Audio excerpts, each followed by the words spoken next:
আমাকে আমার মতো থাকতে দাও। কই আর থাকতে পারলাম নিজের মতো। কে শুনে কার কথা। সকাল সকাল মা আমার এসে হাজির। বুঝতেই পারছি কোনো একটা প্যাঁচ লাগাতে আসছে। যেই বলা সেই কাজ।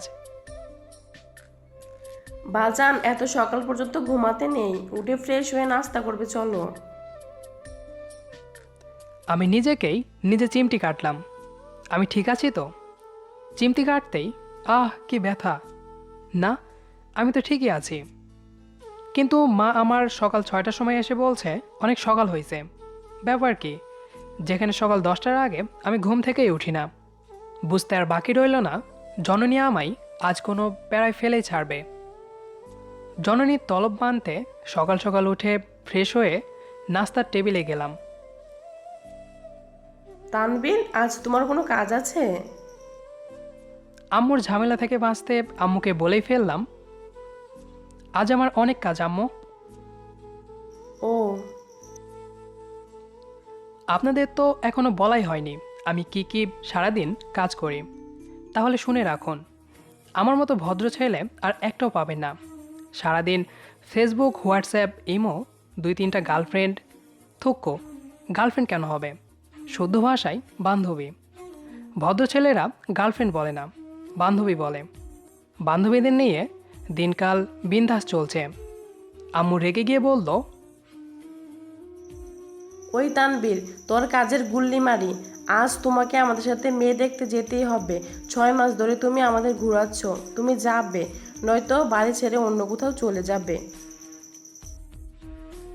কি আর বলবো, আমার আম্মু আবার ওপরওয়ালার এক নাছর বান্দি। যা বলেন তা করেই ছাড়েন। আম্মুর কথায় বিরোধ করার সাধ্য আমার ছিল না।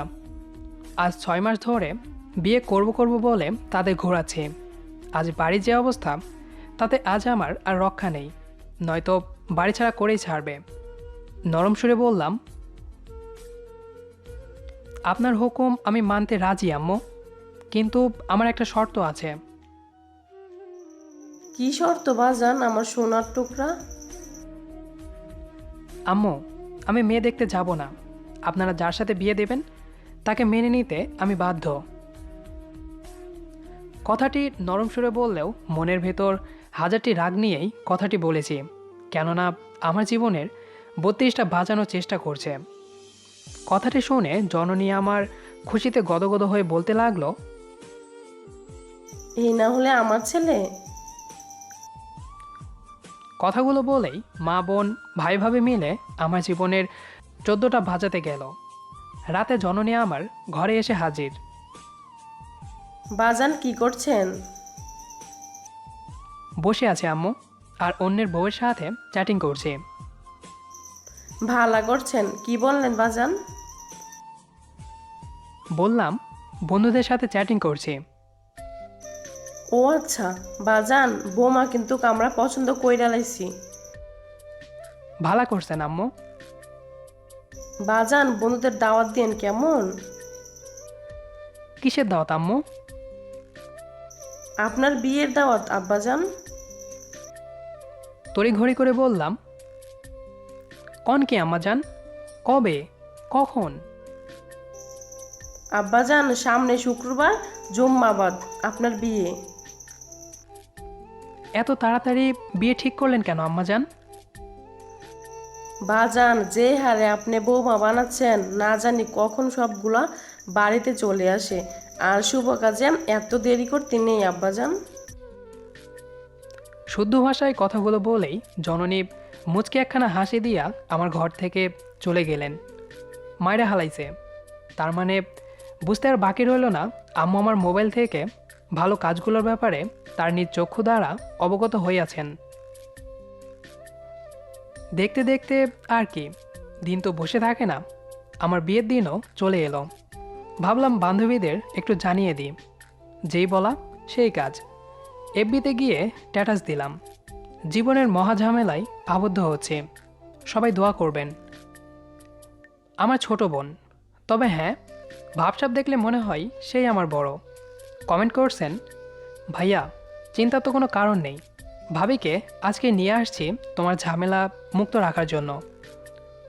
কেমনটা লাগে এরা আমারে এমনিতেও ভালো থাকতে দেয় না, আবার এফবিতেও শান্তিতেও থাকতে দিবে না। জুম্মার নামাজ পড়ে এসে সবাই আমাকে বিয়ে করানোর উদ্দেশ্যে রওনা দিল। আপনাদেরও দাওয়াত দিলাম, আমার সাথে বরযাত্রী হয়ে পাশেই থাকুন। কি আর করার, বিয়ে নামক বন্ধনটি আমাকেও ছাড়ল না। অবশেষে আমাকেও আমার ইচিং বিচিং ছন্নছাড়া জীবনে কোনো এক মেয়ের সাথে বিয়ের বন্ধনে আবদ্ধ হতে হবে কিছুক্ষণ পরেই। অবশেষে 2 ঘন্টার পথ অতিক্রম করার পর বিয়েবাড়িতে উপস্থিত হলাম। গেটের সামনে যেতেই দেখি ইয়া বরফ একটি লাল ফিতা বাঁধা। ফিতার ওপরে খেয়াল করলাম অনেকগুলো ছেলে মেয়ে দাঁড়ানো। ফিতা কেটে নাকি ভেতরে প্রবেশ করতে হবে। ফিতা কেটেই ভেতরে প্রবেশ করলাম। ওরা এমনি এমনি ভেতরে প্রবেশ করতে দিল না। আমার দুলাভাইয়ের গরম পকেটটা নরম করেই ভেতরে প্রবেশ করতে দিল। বিয়েবাড়ির লোকদের এরকম অনাচারগুলো দেখে কিছু বলতে মন চাইলেও বলতে পারলাম না। সবগুলোর টাকা মারার ধান্দা। কারণ ভাবি আমাকে একখানা রুমাল দিয়া বলিয়া গেছেন, বরদের নাকি মুখে রুমাল দিয়ে থাকতে হয়, নয়তো তাদের নাকি বর্বর মানায় না। আজ এটা সব ব্যাপার স্যাপার। কি আর করার, বাধ্য ছেলের মতো মুখে একখানা রুমাল দিয়ে মফিজের মতো বসে থাকতে লাগলাম। কাজী মশাই তিনি তার আপন মনে আমাদের বিয়ের কাজগুলো সম্পূর্ণ করতে থাকলেন। কিছুক্ষণ বাদেই এবার হুজুর এসে আমাদের দাম্পত্য জীবনে সুখ শান্তি কামনা করে সবাইকে নিয়ে মোনাজাত করে দিলেন। এবার আপনাদের ভাবিকে নিয়ে বাড়িতে ফেরার পালা, মানে আমার বউ আপনাদের ভাবি।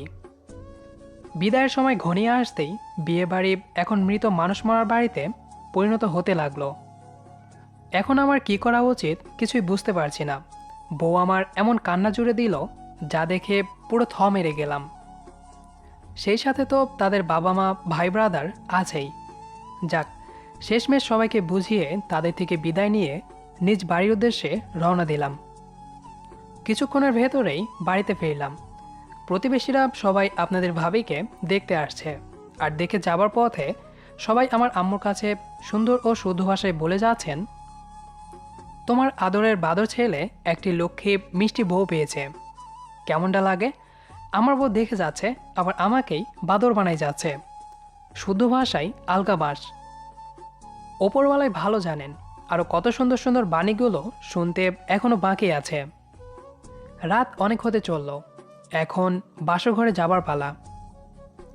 কেমন জানি একরকম ভয় ভয় অনুভূতি হচ্ছে। অপরিচিত এক মেয়ের সাথে রাত কাটাতে হবে, এরকম অনুভূতি আগে কখনো ফিল করিনি।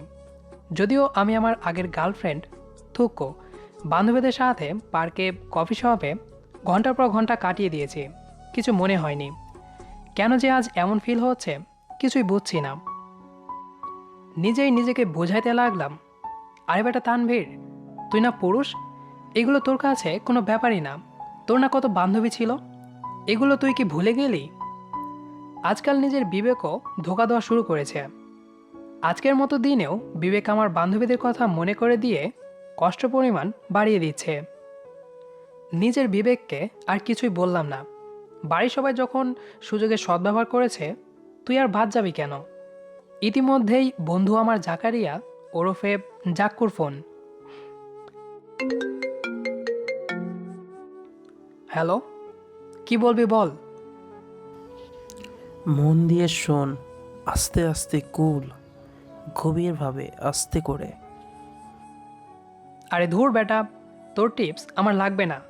তোর টিপসগুলো তোর বইয়ের ওপর প্রয়োগ কর ভালো করে, তাহলে তোকে আর মাঝরাতে ঘরের বাইরে থাকতে হবে না, ঘরেই থাকতে পারবি। বলেই ফোনটি বন্ধ করে দিলাম, নয়তো হারামিগুলো সারা রাত ফোন দিয়ে জ্বালিয়ে মারবে। পেছনে ঘুরতেই দেখি দুলাভাই আমার এসে হাজির। দুষ্টু একখানা হাসি দিয়ে বলে গেল, কি ভাই, বাসর ঘরে ঢুকতে এত দেরি কেন? বিড়াল মারার শখ নেই বুঝি? শুভ কাছে দেরি করতে নেই, তাড়াতাড়ি ঘরে যাও, তোমার জন্য অপেক্ষা করছি। বাসর ঘরে ঢুকতেই দেখি কে যেন অপরূপ সৌন্দর্যর মায়াবিনী এক আলো ছড়াচ্ছে। মুগ্ধ হয়ে কিছুক্ষণ চেয়ে থাকতেই কে যেন সালাম দিল। আসসালামু আলাইকুম। এই যে মিস্টার, এইভাবে কি দেখা হচ্ছে শুনি? হক চকিয়ে আমি বললাম, কই কিছু না তো। ওয়ালাইকুম আসসালাম। তোতলাতে তোতলাতেই সালামের জবাবটা দিলাম। এই প্রথম কোনো মেয়ের ওপর এইভাবে ক্রাশ নামক অখাদ্য খেলাম। হ্যাঁ, এখনকার শিক্ষিত সমাজের ছেলেমেয়েরাও এই অখাদ্য খাবারটি বেশি খায়। আমিও তার ব্যতিক্রম হলাম না, তাও আবার নিজের বউয়ের ওপর। কিভাবে একটা মেয়ে এত সুন্দর হতে পারে, প্রশংসা না করে আর পারলাম না। বলতেই হয় আমার জননীর পছন্দ আছে। বেহায়া মন আমাকে স্মরণ করিয়ে দিল, কিরে তানভীর, কি করছিস তুই এগুলো? হ্যাঁ, তোর না কত বান্ধবী ছিল, এগুলো তুই ভুলে গেলি এক মুহূর্তেই, এক দেখাতেই? তুই কি তোর ক্যারেক্টার ভুলে গেলি? তাই তো, আমি আবার কম কিসে? হ্যাঁ, আমার না কত বান্ধবী ছিল। বান্ধবীগুলো হয়তো আজকের দিনে আমার ফোন বন্ধ পেয়ে কি ভাবছে। যাই হোক, বউয়ের ওপর ক্রাশ খাইছি এটা বুঝতে দেওয়া যাবে না। বউয়ের কাছে যেতে কেমন জানি এক অদ্ভুত ভয় ভয় অনুভূতি হচ্ছে। ইতিপূর্বে এমন কখনো আমার হয়নি। বেহায়া মন আমাকে স্মরণ করে দিল, আরে বেটা তুই তানভীর, ঠিক আছে? তোর কাছে এগুলো কোনো ব্যাপারই না, কিচ্ছু হবে না। আরে বেটা যা। যদিও ভয় পাচ্ছি, তবুও আমার নবস সাহস দিচ্ছে কোনো না কোনো একভাবে। ভয়ে ভয়ে বউয়ের কাছে এসেই পড়লাম। আমি ভয়ে ভয়ে বললাম, আপনার নাম কি? বিয়ে করেছেন আর নাম জানেননি কেন? কি বজ্জাত মেয়ে রে বাবা, নাম জিজ্ঞেস করাতেই এই অবস্থা। এখনো তো বাকি দিনগুলো পড়েই আছে। কি বললেন? বললাম, আপনি খুব ভালো। হ্যাঁ, এইরকম মিষ্টি মিষ্টি কথাগুলো সবসময় বলবেন, কেমন? আপনি মোটেও মিষ্টি না, আর আমি মিষ্টি মিষ্টি কথাও বলতে পারবো না। তবে রে, তোমার একদিন কি আমার 2 দিন। গলা টিপে ধরতে যাবে এমন সময় হুয়াক্থু। কি করলেন এইটা? আপনার গালে বিচ্ছিরি কি এইগুলো? ছি, আমার বমি হবে। ফ্রেশ হয়ে আসুন, নইলে কিন্তু আমি বমি করে দেবো আপনার ওপর। এই রে, না না, বমি করবেন না প্লিজ। আমারও বমি হয়ে যাবে কিন্তু। ফ্রেশ হয়ে আসছি, দাঁড়ান। এই যে ম্যাডাম, নাম কিন্তু এখনো বললেন না। মুচকি একটা হাসি দিয়ে বলে গেল নীলা। বাহ, প্রশংসা করতেই হয়। মেয়েটি যেমন সুন্দর তার নামটিও তেমনই সুন্দর, নীলা। চেহারার সাথে মিল আছে। তাকে যত দেখছি তার ওপর আমার ভালোবাসার পরিমাণ বেড়েই চলছে। কও তো, তখন থেকে আমি মেয়ে কিসে যাতা বলছি। ও তো আমার বিয়ে করা বউ, আর আমি ওর স্বামী। নীলা ফ্রেশ হয়ে আসতেই তাকে কেমন যেন আগের থেকে খুব সুন্দর আর মায়াবিনী লাগছে। আসলে প্রকৃত সুন্দরগুলো চেহারার ভিতর নিহিত থাকে, যা কোনো কসমেটিক্স ফুটিয়ে তুলতে পারে না। আমার দিকে এভাবে তাকিয়ে থাকলে মুখে মাছি ঢুকবে তো। না, ইয়ে মানে, জি। আর ইয়ে করতে হবে না, আমি আপনার বউ। আজ থেকে আমার উপর আপনার অধিকার আছে। যখন ইচ্ছে তাকিয়ে থাকবেন, কিন্তু শর্ত একটাই। কি শর্ত? আমি ছাড়া অন্য কোনো মেয়ের দিকে তাকিয়ে থাকা যাবে না। তাকিয়ে থাকলে কিন্তু চোখ উপড়ে নিব। জি ম্যাডাম, আপনার কথা মনে থাকবে, কিন্তু আমারও একটি শর্ত আছে। কি সেই শর্ত, বলেন? আমাকে খুব খুব ভালোবাসতে হবে। জি স্যার, আপনাকে আমি খুব খুব ভালোবাসবো। ছোটকাল থেকে শুধু পর্দা করে ভালোবাসাগুলো জমিয়ে রেখেছি। আমি আমার স্বামীকে সব ভালোবাসাগুলো উজাড় করে দেব বলে। আল্লাহর কাছে সেদিন শুকরিয়া আদায় করেছিলাম বখাটে এক ছেলের জীবনে পর্দাশীল বউ দেওয়ার জন্য। সকালবেলা আরামদায়ক কোনো কিছু যদি থেকে থাকে তা হলো ঘুম, কিন্তু ঘুম আর পারতে পারলাম কই। সকাল সকাল আরামের ঘুম হারাম করার জন্য বউ আমার এসে হাজির। সকাল সকাল মেয়েলি কণ্ঠে ডাক শুনলাম। সে আর কেউ না, আমার বউ নীলা। এই যে মিস্টার, আজান কি আপনার কানে যায় না? তাড়াতাড়ি উঠুন। কি? বললাম আজান দিচ্ছে, তাড়াতাড়ি উঠে মসজিদে যান। ধুর, এখন কেউ ঘুম থেকে উঠে নাকি? এখন তো ঘুমানোর সময়, আর এখন আমি উঠতেও পারবো না। আজ ঘুম ডে, তুমি জানো না? তোমার ঘুমডের গুষ্টি কেলাই। উঠবেন না পানি ঢেলে দিব? এই এই, কি কি করছো এগুলো? হ্যাঁ, আসো, আমরা দুজন একসাথে ঘুমাই। উঠবেন না? দাঁড়াও দাঁড়াও, উঠছি। কি আর করার, আগে সকাল 8টার সময় আমার জননী এসে অত্যাচার করতেন, আর এখন তার বৌমা ওরফে মিস নীলা, তার থেকে প্রমোশন নিয়ে তিনি এখন আমাকে সকাল ভোর 4টার সময় ডাকেন। সবাই আমার ওপর কেমন অত্যাচার করে দেখেছেন। সেই সাথে আজ পবিত্র জুমার দিনের সাথে পবিত্র ঘুমের দিনও বটে। কেউ আমার কষ্ট বুঝে না। না, সকালে ঘুমটা আর বউয়ের অত্যাচারে পারা হলো না। ওয়াশরুম থেকে অজু করে এসে দেখি পাঞ্জাবি হাতে নিয়ে দাঁড়িয়ে আছে নীলা। কি এইগুলো? দেখতে পাচ্ছ না? তুমি এখন এগুলো পরে নামাজ পড়তে যাবে। কি? আমি এগুলো পরে যাব? পাগল হয়েছো নাকি? হ্যাঁ, আমি পাগল হয়েছি। তোমাকে এগুলো পরেই যেতে হবে। কিন্তু কি আর করার, যদিও আমি কখনো পাঞ্জাবি পরি না, তবে এখন পড়তে বাধ্য। ওই যে একটা কথা আছে, কপালের নাম গোপাল। কপালে থাকলে যা হয় আর কি। এতক্ষণ ধরে আমার সাথে যা কিছু হচ্ছে সবই আমার কপাল। নীলা যে নাকে হ্যাঁ বানিয়ে ছাড়বে, তাই কোনো ভূমিকা করার ইচ্ছা আমার ছিল না। কারণ বললেও কোনো কাম হতো না, পাঞ্জাবি পরিয়েই আমাকে ছাড়তো। তাই আমিও ভদ্র ছেলের মতো কোনো ভূমিকা না করেই পাঞ্জাবি পরে নিলাম। নিজেকে নিজের দিকে তাকাতেই চমকে উঠলাম। বেশ তো, পাঞ্জাবি পরলে নিজেকে এত সুন্দর লাগে, এইভাবে আগে কখনো দেখিনি তো। আজ পাঞ্জাবি না পরলে হয়তো কোনোদিন জানাই হতো না পাঞ্জাবি পরলে নিজেকে এত সুন্দর লাগে। শুধু আমি না, পাঞ্জাবি পরলে সব ছেলেকেই অনেক কিউট আর অসম্ভব সুন্দর লাগে। তাই মনে মনে নীলাকে অনেক অনেক ধন্যবাদ দিলাম। প্রকাশ করা ভাষা আমার ছিল না, কারণ এই ব্যাপার নিয়ে নীলাকে অনেকগুলো কথা শুনিয়ে ফেলেছি। সকালবেলা বউয়ের এমন অত্যাচার, তার ওপর রাগ থাকলেও রাগটি এখন আর দীর্ঘ করতে পারলাম না। রাগটি এখন শরবতে পরিণত হয়েছে, তাই ওর সাথে একটু রোমান্টিক হতেও ইচ্ছে করছে। ও হ্যালো মিস নীলা, টুপিটা কোথায় রাখছো? তোমার জামাইয়ের খেয়াল রাখতে পারো না? এই যে মিস্টার, আপনার সামনেই তো। ওহ, তো টুপিটাকে পরিয়ে দেবে শুনি। তাড়াতাড়ি টুপিটা পরিয়ে দাও। এই নাও। নীলা যেই টুপিটা পরিয়ে দিতে লাগলো, তাকে আলতো করে জড়িয়ে পাশের দেওয়ালে ধরে কপালে একটা ভালোবাসার পরশ এঁকে দিতেই নীলা বলল, এই এই, কি করছো? কেউ দেখে ফেলবে তো। কই আবার কি করছি? আমি আমার বউকে আদর করছি। হইছে হইছে, নামাজের নামে খোঁজ নাই আহ্লাদ। এখন আর আপনাকে ভালোবাসতে হবে না।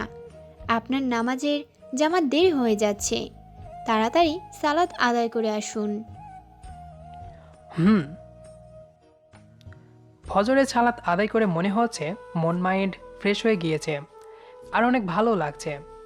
সেই সাথে সকালবেলার মুক্ত ফুরফুরা বাতাসগুলো গায়ে লাগিয়ে হাঁটতে হাঁটতে বাড়িতে চলে আসলাম। বাড়িতে এসেই দেখি বউ কোরআন তেলাওয়াত করছে। রীতিমতো তার এরকম মধুর কণ্ঠে তেলাওয়াত শুনে আমি তো অবাক। এটা কি আমার বউ নীলা? হ্যাঁ, এটা তো নীলাই। সে এত সুন্দর করে কোরআন তেলাওয়াত করতে পারে, আগে কখনো বলেনি তো। সে যাই হোক, তার কণ্ঠে যতই কোরআন তেলাওয়াত শুনছি ততই যেন শুনতে ইচ্ছে করছে। তার তেলাওয়াত শুনে আমার মন প্রশান্ত হলো। তাই কোনো শব্দ না করেই ভালো মতো কোরআন তেলাওয়াত শোনার জন্য নীলার কাছে চুপটি করে বসে কোরআন তেলাওয়াত শুনছিলাম। নীলা মুচকি হেসে দিয়ে বলে উঠল, এই, কি করছো এখানে বসে? এত মনোযোগ দিয়ে কি শোনা হচ্ছে শুনি? কি আবার শুনবো?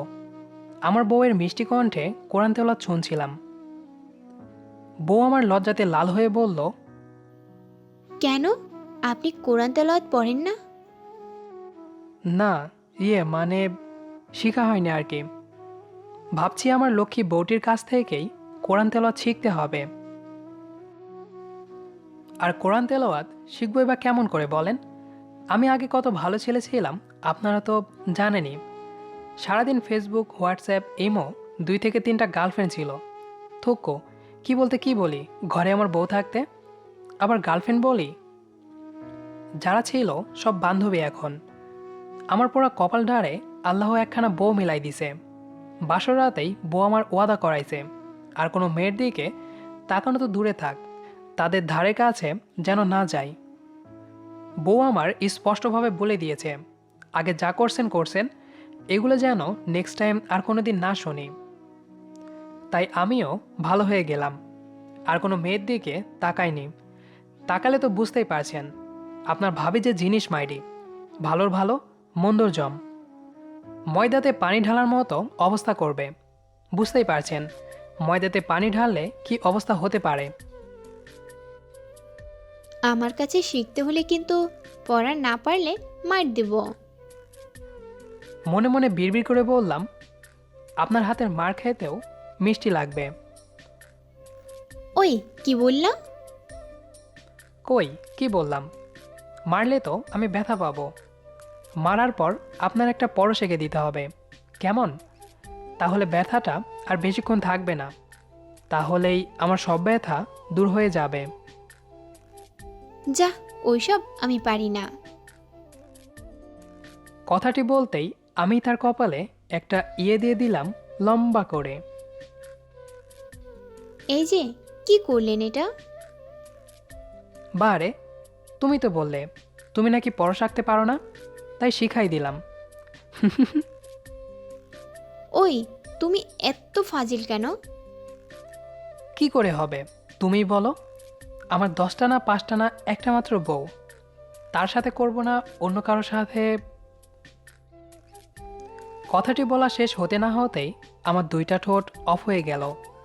বুঝতে আর বাকি রইল না, ভূমিকম্প শুরু হয়ে গেছে। এই রে, এখানে কি করছেন আপনারা? হ্যাঁ, স্বামী স্ত্রীর একান্ত ব্যাপার এইগুলো, বোঝেন না মিয়া? বুঝলে বুঝেন, না বুঝলে মুড়ি খান। ভাবতেই অবাক লাগছে, কি ছিলাম আর কি হলাম। যে ছেলেকে দেখে কি না এলাকার বিগ মাফিয়া ভাই ব্রাদার ভয় পাই, সে আমি কি না আজ নিজের বউকে ভয় পাই। তার কথা মতো নিয়মিত সালাত আদায় করা, প্রতিদিন সকালে কোরআন তেলাওয়াত করা, ঠিকমতো খাওয়া দাওয়া করা, শরীরের যত্ন নেওয়া, তার এরকম কেয়ারিং শেয়ারিং রাগ অভিমানগুলো যেন তার প্রতি আমার ভয়টা আরও বেশি বাড়িয়ে দিয়েছে। তাকে যতই দেখছি ততই মুগ্ধ হচ্ছি। নতুন রঙে নতুন বর্ণে আমি যে বারবার প্রেমে পড়েছি তার। এরকম মিষ্টি একটা বউয়ের ভালোবাসা থেকে দূরে থাকতে আমি মোটেও রাজি নই। তাই বউয়ের ভালোবাসা পেতে আমি তার হুকুমগুলো অক্ষরে অক্ষরে মানি। আর দিন শেষে দুজনে মিলে পাশাপাশি বসে দূর আকাশে চাঁদের আলো গায়ে মেখে সারাদিনের গ্লানিগুলো দূর করি। সুখ দুঃখ ভাগাভাগি করে নেওয়া, এটা এখন নিত্যদিনের অভ্যাস। কি আজব, কোনো এক বিশেষ ব্যক্তিত্বর উক্তি পড়েছিলাম, ছেলেদের পাগল করার জন্য নাকি মেয়েদের মুখের শুধু একটু মুচকি হাসি যথেষ্ট। আমিও তার ব্যতিক্রম হয়নি। আর আমায় যে পাগল করেছে সে তো আমার বিয়ে করা বউ নীলা। তার সাথে সারাদিন দুষ্টু মিষ্টি ভালোবাসা, আর ছোট্ট ছোট্ট ভালোবাসার খুনসুটিগুলো তো সাথে ফ্রি। সারাদিনে লেগে থাকেই সিডর, আই লাভ, নার্গিসের মতো ভয়াবহ হালকা মিষ্টির ঝগড়াঝাঁটি। বলতে পারেন তার সাথে দুষ্টুমি না করলে পেটের ভাত হজমে হয় না। নীলা, ওই নীলা, আজ কী বার তোমার মনে আছে? হ্যাঁ, জি জনাব, আজ শুক্রবার। খুব ভালোভাবে মনে আছে। এটা বিশেষভাবে মনে রাখার তেমন কিছু নেই। হাই হাই, কি বলো? আজ না আমার সাথে তোমার ঘুরতে যাওয়ার কথা ছিল? এত তাড়াতাড়ি ভুলে গেলে সব কিছু? সেই কবে থেকে ঘুরতে যাবে, আমার 12টা বাজিয়েছ, আর এখন বলছো যাবে না? এই যে মিস্টার, আমি মিথ্যুক কারোর সাথে ঘুরতে যাই না। হঠাৎ বউয়ের সুরটা এমন পাল্টে যাওয়ার কারণটা কি ভাবতে লাগলাম। আর কোনো ভুল আছে কি না দীর্ঘ 15 মিনিট ভাবার পর বুঝতে আর বাকি রইল না বউ আমার ওপর কেন এত রেগে তর্ক করছে। আসলে সকালে আমার প্যান্টের পকেটে সিগারেট দেখেছে তো, তাই এমন রেগে আগুন হয়েছে। মেয়ে মানুষ বলে কথা, জানেনই তো, বোঝে কম, চিল্লায় বেশি। ওই মিয়া, আপনারা কি ভাবছেন আমি সিগারেট খাই? আরে না, বিষয়টি আসলে যেমনটি ভাবছেন তেমনটি না। অনেক দিন পর পুরান দোস্ত আমার জাক্কুর সাথে দেখা হয়, তাই কৌশল বিনিময় করার জন্য বন্ধু আমাকে একটা গলিপ সিগারেট বের করে দিল। এই নে দোস্ত, সিগারেট খা। না রে, এসব খাওয়া বাদ দিছি। তোর ভাবি জানতে পারলে আমাকে আর আস্ত দেখবি না। ধুর, ভাবি কই থেকে জানবে? একটু ধোয়া উড়াইলে তেমন কোনো ক্ষতি হবে না। খাইয়া দেখ এক টান, ভালো লাগবে। না রে দোস্ত, তোর ভাবিরে কথা দিছি, এগুলো আর কোনোদিন খাবো না। আরে নে নে, ভালো লাগবে, খাইয়া দেখিস।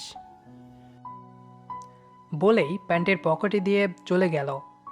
আমার আর সিগারেটটা ফালাই দিতে মনে ছিল না। এই সুযোগে বউ আমার উল্টোপাল্টা বুঝতে শুরু করে দিছে। সেই সাথে সকালবেলা বউ আমার কাপড় চোপড় পরিষ্কার করতে গিয়ে আমার প্যান্টের পকেট থেকে একটা গলিপ সিগারেট উদয় করেছে।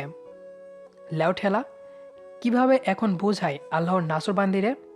যতই বোঝাই ততই উল্টা বোঝে। আমি একটা কথা বললে সে 10টা কথা শোনায়। যাক, শেষমেশ বোঝাইতে পারছি, তবে অভিমানটা এখনো ভাঙাতে পারিনি। আমার টুনটুনি, বাবুই, শালিক, পেঁচা, থুক্কো, কি বলতে কি কই, আমার ময়না, চলো না আজ দুজন কোথাও থেকে ঘুরে আসি। ও হ্যালো মিস্টার, আমি কিন্তু আপনার বলে দিয়েছি মিথ্যুক কারোর সাথে ঘুরতে যাব না। তোমার না অনেক বান্ধবী, ওদের সাথে যাও না ঘুরতে, আমার কি দরকার? বউ যখন যাবে না তখন আর কি করার, দেখি পুরনো বান্ধবীদের ট্রাই করে কোনো পার্কের কোনো চিপাই চাপাই যাওয়া যায় কি না। নীলা কলার ধরে বলল, ওই কি বললি? না মানে তুমি যেতে চাচ্ছ না তাই আর কি। এই যে মিস্টার, ঘরে বউ থাকতে বান্ধবীদের সাথে ঘুরতে যাবে? মিস্টারকে একটু শাড়ির আঁচলের তলে রাখলেই তো পারো। আঁচলের তলে সারা জীবনই তো রাখতে চাই, কিন্তু মিস্টার যে বড্ড জ্বালায়। জ্বালাবেই তো, মিস্টারও যে তার বউকে একটু বেশি ভালোবাসে। ফজরের আজান আর বউয়ের মিষ্টি ডাক শুনেই প্রতিদিন সকালের ঘুমটা ভাঙে।